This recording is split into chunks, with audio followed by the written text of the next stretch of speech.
नमस्कार बच्चों, कैसे हो आप सभी। मैं आशा करता हूं कि आप लोग बहुत अच्छे होंगे, स्वस्थ होंगे और आप सबकी पढ़ाई भी बहुत ही अच्छी चल रही होगी। तो दोस्तों, आज के इस क्लास में हम लोग पढ़ने वाले हैं क्लास 12th बायोलॉजी का 35 मोस्ट इंपोर्टेंट ऑब्जेक्टिव क्वेश्चन। ये 35 ऑब्जेक्टिव आपके बोर्ड एग्जाम के पॉइंट ऑफ व्यू से बहुत ही ज्यादा इंपॉर्टेंट है। तो भाई मेरे आज के क्लास को आप सभी ध्यान से देखिएगा और इस 35 ऑब्जेक्टिव को आप अच्छे से याद भी करते चलिएगा, क्योंकि इस प्रकार के प्रश्न आपके बोर्ड एग्जाम में हर एक बार पूछे जाते हैं। तो भाई एकदम शुरू से लेके लास्ट तक इस क्लास को देखिएगा और जितना भी प्रश्न करा रहा हूं उसको अच्छे से याद करते चलिएगा आप लोग। ओके जी, तो चलिए फिर क्लास को स्टार्ट करते हैं। सारे बच्चे चैट सेक्शन में आंसर को लगाते चलेंगे। देखते हैं कौन से बच्चे हैं जो 35 में 35 को सही कर पाते हैं। जो बच्चे 35 में 35 नहीं जानते हैं वो बच्चे याद भी करते चलेंगे। देखिए फर्स्ट नंबर सवाल क्या कह रहा है आपके सामने, ये रहा, लगाते चलेंगे आंसर। बहुत ही इंपॉर्टेंट क्वेश्चन है। देखो पहला नंबर सवाल ये रहा आपके सामने, इसको थोड़ा सा मिटा देते हैं, उसके बाद स्टार्ट करते हैं। देखो पहला नंबर सवाल क्या कर रहा है, प्राकृतिक अनिषेक जनन पाया जाता है। बताओ जी, प्राकृतिक अनिषेक जनन किस में पाया जाता है? मक्खी में, मधुमक्खी में, मच्छर में या फिर इन सभी में? किस में पाया जाता है प्राकृतिक अनिषेक जनन? तो वो पाया जाता है मधुमक्खी में, जो कि ऑप्शन नंबर बी में दिया गया है। आपका करेक्ट आंसर हो जाएगा बी। लगा लो आप सब और अच्छे से याद कर लो। चलिए फिर दूसरा नंबर सवाल देखिए, ये रहा आपके सामने। इसका आंसर फटाफट से लगाओ आप सब। देखो दूसरा नंबर सवाल क्या कर रहा है, आवृतबीजी पौधे के भ्रूणपोष में गुणसूत्रों की सूत्र गुणता क्या होती है? भाई ये क्वेश्चन जो है वो दो प्रकार से आपके बोर्ड एग्जाम में भी आ चुके हैं, तो दोनों को याद रखिएगा। एक क्या था कि भ्रूणपोष में कितने क्रोमोसोम होते हैं, क्या एक था जो कि एक ही क्वेश्चन है, दो तरह से पूछ दिया गया। देखो भ्रूणपोष में गुणसूत्रों की संख्या कितनी होती है, मतलब सूत्र कितनी होती है, तो 3n होती है। उसी प्रकार ये है आवृतबीजी पौधे में भ्रूणपोष में गुणसूत्रों की संख्या 3n होती है, यानी कि दोनों का जो करेक्ट आंसर हो जाएगा वो हो जाएगा 3n, जो कि ऑप्शन नंबर सी में दिया गया आपका राइट आंसर हो जाएगा। चलिए फिर तीसरा नंबर सवाल देखिए, ये रहा आपके सामने। यीस्ट में प्रजनन मुख्यतः किसके माध्यम से होता है? यीस्ट में प्रजनन पूछा गया आप सभी से, बताओ आप सब इसका राइट आंसर क्या होगा? मुकुलन, विखंडीकरण, परागन या फिर इन सभी के द्वारा? किसके द्वारा होता है बताओ आप सब। यीस्ट में प्रजनन मुख्यतः किसके माध्यम से होता है? तो वो होता है मुकुलन के माध्यम से। Option number A correct answer है। बर्डिंग के माध्यम से होता है, याद रखिएगा, बहुत ही इंपॉर्टेंट क्वेश्चन है। ओके जी, और ये मुकुलन जो होता है ये 2 नंबर के लिए भी आपके बोर्ड एग्जाम में बहुत इंपॉर्टेंट होता है, क्योंकि आपके बोर्ड एग्जाम में पूछा जा चुका है कि मुकुलन से आप क्या समझते हैं। याद रखिएगा भाई, इसको पढ़ लीजिएगा आपसे भी, मुकुलन से आप क्या समझते हैं, 2 नंबर में पूछा जाता है, तो याद कर लीजिएगा। चलिए फोर्थ नंबर सवाल को देखिए, ये रहा आपके सामने। केचुआ प्राणी है, केचुआ कैसा प्राणी है बताओ आप सब। केचुआ जो प्राणी है वो कैसा प्राणी है? एकलिंगी है, द्विलिंगी है, अलिंगी है या फिर नपुंसक होता है? तो केचुआ जो होता है वो द्विलिंगी प्राणी होता है। ऑप्शन नंबर बी सही जवाब हो जाएगा। केचुआ हो गया, जोंक हो गया, ये सारे के सारे क्या है? तो द्विलिंगी है, आपके बोर्ड एग्जाम में आ चुका है। चलिए फिर पांचवा नंबर सवाल देखिए, ये रहा आपके सामने। बताओ जी, ये तो बहुत ही महत्वपूर्ण क्वेश्चन है, आपके बोर्ड एग्जाम में भी आ चुका है। जलकुंभी 65,000 से अधिक पौधे कितने माह में उत्पन्न कर सकता है? जलकुंभी भाई देखते होंगे, पानी जो होता है किसी किसी नदी में बहुत सारे ऐसे जलकुंभी, जिसको हम लोग अपने भाषा में लॉक बोलते हैं, वो पानी जब आता है तो वो बहुत तेजी से फैलता है, वो पूरे पानी को मतलब घेर लेता है। तो बताओ जलकुंभी जो होता है वो 65,000 से अधिक पौधे कितने मंथ में उत्पन्न कर सकता है? तो यह उत्पन्न करता है 8 माह में, जो कि ऑप्शन नंबर ए में दिया गया है। राइट आंसर है 5 का ए लगा लो जी, बिल्कुल करेक्ट हो जाएगा। चलिए फिर 6 नंबर सवाल को देखिए, ये रहा आपके सामने। वायु परागन किस में नहीं होता है? बताओ जी, वायु परागन किस में नहीं होगा? ये नहीं होता है किसमें? घास में होता है, मक्का में भी होता है, गेहूं में भी होता है, लेकिन ये सेल्विया में नहीं होता है। Option number D correct answer हो जाएगा, जो कि वायु परागन जिसमें नहीं होता है वो है हमारा सेल्विया। चलिए फिर 7 नंबर सवाल देखिए, बच्चा पार्टी, ये लगाओ करेक्ट आंसर क्या होगा? कमल में परागन होता है, किसके द्वारा होता है? कमल में परागन। और यह क्वेश्चन का आंसर सभी बच्चे लगता है गलत लगाने वाले हैं। जो बच्चे वो गैस पेपर या फिर टारगेट को पढ़ के आए हैं वो तो पक्का गलत लगाएंगे, जिसको पता है वो सही लगाएंगे। देखो बताओ, कमल में जो परागन होता है वो किसके द्वारा होता है? जल के द्वारा होता है, वायु द्वारा होता है, कीट द्वारा होता है या फिर इन सभी के द्वारा होता है? तो कितने बच्चे लगा रहे हैं जल के द्वारा, लेकिन जल के द्वारा नहीं मेरे भाई, ये कीट के द्वारा होता है। ऑप्शन नंबर सी जो होता है बिल्कुल करेक्ट आंसर हो जाएगा। अगर सूर्यमुखी में भी पूछे, अगर सूर्यमुखी में भी पूछे तो किसके द्वारा? कीट के द्वारा ही होता है, तो याद रखोगे आप लोग, बहुत ही इंपॉर्टेंट। ओके चलिए फिर 8 नंबर सवाल देखिए, ये रहा आपके सामने। बताओ इसका राइट आंसर क्या होगा? भ्रूणपोष का क्या कार्य होता है? भ्रूणपोष जो होता है उसका कार्य क्या होता है, उसका वर्क पूछा गया गया क्या होता है, तो भ्रूण को पोषण देना।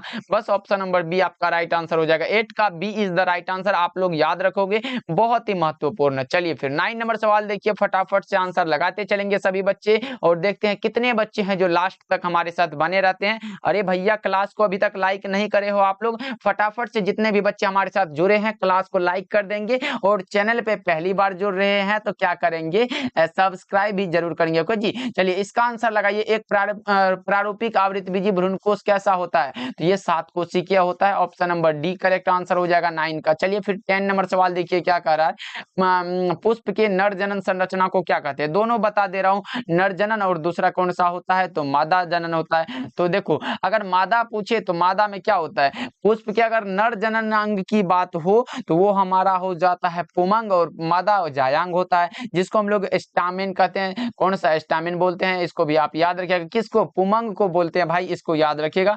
मादा है तो कार्पेल बोलते हैं। चलिए फिर 11 नंबर सवाल देखिए क्या कह रहा है, स्तनधारी में निषेचन की क्रिया संपन्न होती है, कहां पर संपन्न होती है, तो फैलोपियन ट्यूब में होता है। Option number C right answer है। 11 का जो है ऑप्शन नंबर सी बिल्कुल करेक्ट हो जाएगा, याद रखिएगा आप लोग। चलिए फिर 12 नंबर सवाल देखिए क्या कह रहा है, एक स्वस्थ महिला के पूरे जीवन काल में उत्पन्न कुल अंडों की संख्या कितनी होती है, बताओ इसका राइट आंसर क्या होगा। एक स्वस्थ महिला के पूरे जीवन काल में उत्पन्न कुल अंडों की संख्या कितनी होती है, बताओ फटाफट से बच्चा पार्टी। चैप्टर वाइज, अरे भैया हम लोग चैप्टर वाइज भी कर चुके हैं, चैप्टर वाइज भी हम लोगों का स्टार्ट है और बीच बीच में ऐसा VVI इसीलिए लाते हैं कि ताकि आप लोग इसको भी याद करते चलो, जिससे कि आपको एकदम दिमाग में अभी से सेट होते चले। अगर आप लोग अगर एक दिन में अगर मात्र 5 ऑब्जेक्टिव को याद करते हो तो भाई अभी 5-6 महीना बचा है, तो सोच लो बहुत सारा ऑब्जेक्टिव याद कर लोगे। इसीलिए VVI ऑब्जेक्टिव क्वेश्चन बैंक से लाते। देखो एक स्वस्थ महिला के पूरे जीवन काल में उत्पन्न कुल अंडों की संख्या जो होती है वो 400 होती है। Option number B right answer हो जाएगा। चलिए 13 नंबर सवाल देखिए क्या कर रहा है, जिब्रेलिन है, जिब्रेलिन क्या होता है बताओ आप सभी, हार्मोन है, तना में वृद्धि मंदक है, वृद्धि एंजाइम है, या इनमें से कोई नहीं, तो जिब्रेलिन क्या होता है बताओ आप सब, तो जिब्रेलिन जो होता है ये हार्मोन है। ऑप्शन नंबर करेक्ट आंसर हो जाएगा, याद रखिए आप सभी। चलिए फिर 14 नंबर सवाल देखिए, मानव मादा में गर्भकाल होता है, मानव मादा में गर्भकाल कितने दिनों का होता है ये बता दो आप सभी, 30 दिन का, 90 दिन का, 9 माह का या फिर 7 माह का। तो भाई बच्चा को पता होगा कि मानव मादा में गर्भकाल जो होता है वो 9 मंथ का होता है। Option number C right answer है, याद रखना आप सभी। चलिए 15 नंबर सवाल देखिए क्या करें, नर हार्मोन्स की उत्पत्ति कहां से होती है, बताओ इसका राइट आंसर क्या होगा। नर हार्मोन्स की उत्पत्ति कहां से होती है, तो वृषण से होती है। Option number C right answer है 15 का।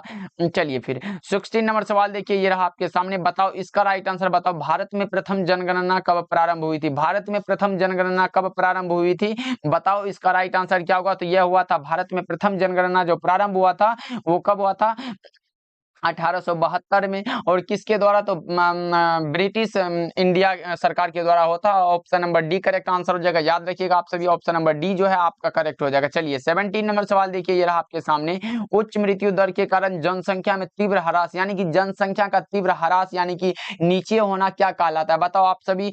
17 का करेक्ट आंसर क्या होगा, तो यह जनसंख्या अवनपन कहलाता है, हमारा ऑप्शन नंबर बी जो है बिल्कुल करेक्ट हो जाएगा। चलिए फिर मात्र 35 ऑब्जेक्टिव है, सारे प्रश्नों को सभी बच्चे जरूर याद करते चलेंगे। जनसंख्या पर निबंध लिखा गया, किसके द्वारा लिखा गया है बता दो आप सभी, तो माल्थस जी के द्वारा। Option number C correct answer है। 18 का क्या लगा रहे हो आप सभी, तो सी ही लगा रहे हो, बहुत अच्छे। चलिए 19 नंबर सवाल देखिए क्या कर रहा है, जन्म नियंत्रण की सर्वाधिक उपयुक्त विधि कौन सी है, जन्म नियंत्रण की सर्वाधिक उपयुक्त विधि जो है वो है बांध्याकरण। ऑप्शन नंबर डी क्या हो जाएगा, तो सही हो जाएगा, याद रखिएगा आप सभी। ओके चलिए 20 नंबर सवाल देखिए क्या कर रहा है, परिवार नियोजन कार्यक्रम प्रारंभ किया गया था, कब हुआ था, परिवार नियोजन कार्यक्रम जो है वो कब प्रारंभ हुआ था, तो 1991 में हुआ था। कब, 1991 में, कौन सा 51 में हुआ था, sorry. Option D correct answer हो जाएगा, याद रखिएगा आप सब। ओके चलिए 21 नंबर सवाल ये रहा आपके सामने, मेंडल ने कितने लक्षणों का अध्ययन किया था, ग्रेगर जॉन मेंडल साहब जो हैं वो कितने लक्षणों का अध्ययन किया था जो कि वो सफल हुए थे, तो उन्होंने 7 लक्षणों का अध्ययन किया था। Option number C correct answer हो जाएगा, याद रखिएगा आप लोग। चलिए 22 नंबर सवाल को देखते हैं। ये रहा आपके सामने, अधिकांश उत्परिवर्तन कैसा होता है? अधिकांश उत्परिवर्तन जो होता है वो हमेशा क्षीण यानी कि क्षीण या फिर कौन सा अप्रभावी होता है। Option number A right answer हो जाएगा, याद रखिएगा। चलिए फिर 23 नंबर सवाल देखिए, ये रहा आपके सामने, डाउन सिंड्रोम है एक, क्या है? डाउन सिंड्रोम जो होता है ये एक प्रकार का गुणसूत्रीय व्याधि होता है। क्या? गुणसूत्रीय व्याधि होता है, जो कि ऑप्शन नंबर बी में दे दिया गया। आपका करेक्ट आंसर हो जाएगा कौन सा? गुणसूत्रीय व्याधि हो जाएगा। चलिए 24 नंबर सवाल देखिए, इनमें कौन सा रक्त समूह सार्वभौमिक रक्तदाता है? सार्वभौमिक मतलब सबको देने वाला है, कौन सा होता है? तो वो ब्लड ग्रुप ओ होता है। ऑप्शन नंबर डी क्या हो जाएगा? तो राइट आंसर है। चलिए 25 नंबर सवाल देखिए, ये रहा आपके सामने, मनुष्य में मात्रात्मक लक्षण का उदाहरण कौन सा होता है? अब बताओ इसका राइट आंसर क्या होगा? तो मात्रात्मक लक्षण यानी कि एक तो होता है शरीर की कौन सा? शरीर की ऊंचाई हो जाता है। क्या? एक हमारा शरीर की ऊंचाई हो जाता है, दूसरा कौन सा होता है? तो रक्तदाब होता है, रक्तदाब हो जाता है, और तीसरा कौन सा होता है? तो त्वचा का रंग होता है, त्वचा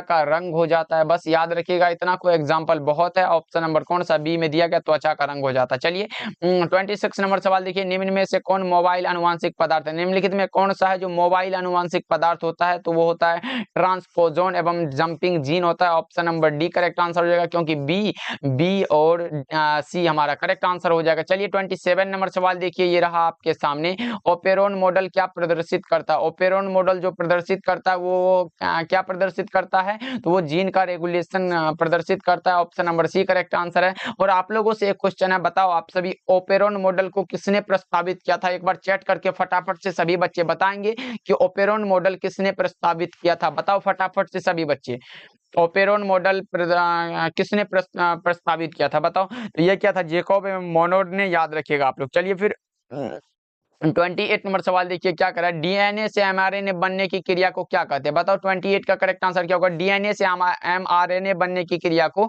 हम लोग क्या बोलते हैं? तो लो जी मैं डीपली समझा देता हूं, यहाँ लिख दो डीएनए। क्या? डीएनए उसके बाद क्या बनता है? तो डीएनए से हमारा क्या बनता है? तो एमआरएनए बनता है। याद रखिएगा एमआरएनए बनता है, और एमआरएनए से क्या बनता है? तो याद रखिएगा क्या बनता है? प्रोटीन बनता है।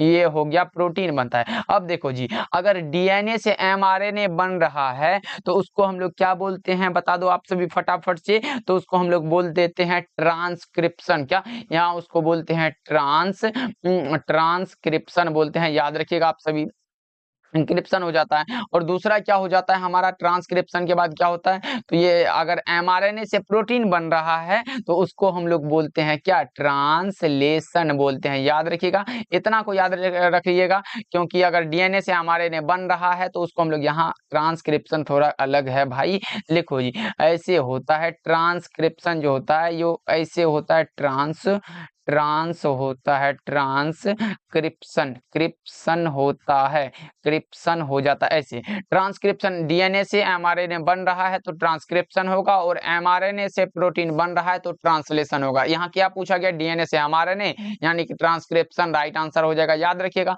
अगर एमआरएनए से प्रोटीन बनता तो ये हो जाता, लेकिन नहीं। चलिए 29 नंबर सवाल देखिए, ये आपके सामने, यूरेसिल किससे संबंधित है? यूरेसिल जो होता है वो किससे संबंधित है? तो वो आरएनए से संबंधित होता है। आरएनए से संबंधित होता है। कौन सा? ऑप्शन नंबर ए में दिया गया सही जवाब है। 30 नंबर सवाल देखिए, क्या करें? जीवाश्म सामान्यतः किसमें पाए जाते हैं? जीवाश्म जो होते हैं वो किसमें पाए जाते हैं? बता दो आप सभी। तो ये रूपांतरित चट्टान, रूपांतरित कहने का अर्थ होता है कि एक रूप से अपने दूसरे रूप में बदल जाना, यही रूपांतरित होता है। यानी कि एक रूप है दूसरे रूप में परिवर्तित हो जाना, रूपांतरित होता है, यही हो जाता है। चलिए फिर 31 नंबर सवाल देखिए, क्या कह रहा है? किसी जीव के विकासीय इतिहास को क्या कहते हैं? किसी जीव के विकासीय इतिहास को हम लोग क्या बोलते हैं? बताओ आप सभी। तो किसी जीव के विकासीय इतिहास को हम लोग क्या बोलते हैं? तो उसको बोलते हैं जाति वृत्ति। Option number D right answer है। 31 का डी जो है बिल्कुल करेक्ट हो जाएगा। ओके, चलिए 32 नंबर सवाल देखिए, नई प्रजातियों के निर्माण का महत्वपूर्ण कारक कौन सा होता है? नई प्रजातियों के निर्माण का महत्वपूर्ण कारक जो होता है वो क्या होता है? बताओ आप सभी। प्रतियोगिता, या फिर उत्परिवर्तन, या विलगन, या फिर निरंतर विविधता? क्या होगा? तो यह होता है उत्परिवर्तन के कारण। ऑप्शन नंबर बी आपका सही जवाब हो जाएगा। चलिए 33 नंबर सवाल देखिए, एंट अमीबा इनमें से क्या होता है? एंट अमीबा जो होता है वो इनमें से क्या है? बताओ आप सब। तो यह एक प्रकार का प्रोटोजोआ है। ऑप्शन नंबर सी क्या हो जाएगा? तो सही हो जाएगा। 34 नंबर सवाल देखिए, जुकाम यानी कि साधारण ठंड होता है किसके कारण होता है? जुकाम कभी कभी देखते हो कि कभी कभी बुखार लग जाता है, एक बार के मतलब एकदम लग जाता है, उसके बाद कंबल में घुसने वाला नौबत आ जाता है। तो जुकाम यानी कि साधारण ठंड जो लग जाता है कभी कभी, वो होता है राइनो विषाणु के कारण, जो कि ऑप्शन नंबर सी में दिया गया आपका सही जवाब है। 35 नंबर सवाल देखिए, ये रहा आपके सामने। विश्व स्वास्थ्य दिवस कब मनाया जाता है? बताओ जी। विश्व स्वास्थ्य दिवस जो है वो हर साल कब मनाते हैं हम लोग? तो वो मनाते हैं 7 अप्रैल को। ऑप्शन नंबर बी आपका राइट आंसर हो जाएगा। तो चलिए अब बताओ आप सब कि इस 35 ऑब्जेक्टिव में आपका सही कितना हुआ? जब सभी बच्चे जरूर बताना। और आज का क्लास आपको कैसा लगा जरूर कमेंट करके बताइएगा। अगर अच्छा लगा होगा तो क्लास को लाइक कर देना, और चैनल पे पहली बार जुड़ रहे हो तो क्या सब्सक्राइब भी कर लेना। ओके जी, और अपने दोस्तों के पास भी शेयर करना भाई, क्योंकि चलो अब स्टार्ट हो चुका है विद्या आनंद चैनल पर। अब क्लास 12 की तैयारी बिल्कुल फ्री कराई जाती है, तो जुड़ जाओ हमारे साथ और अच्छे से तैयारी करो। पीडीएफ लेना है इसका तो भाई एकदम टेलीग्राम पर सर्च कर लो जाके, यही चैनल का नाम, वहां पे सर्च करो, आपको टेलीग्राम पे पीडीएफ मिल जाएगा। या फिर व्हाट्सएप ग्रुप में ज्वाइन हो जाना, वहां पर भी पीडीएफ दिया जाता है, इसलिए ज्वाइन जरूर करना। मिलते हैं अगले क्लास में।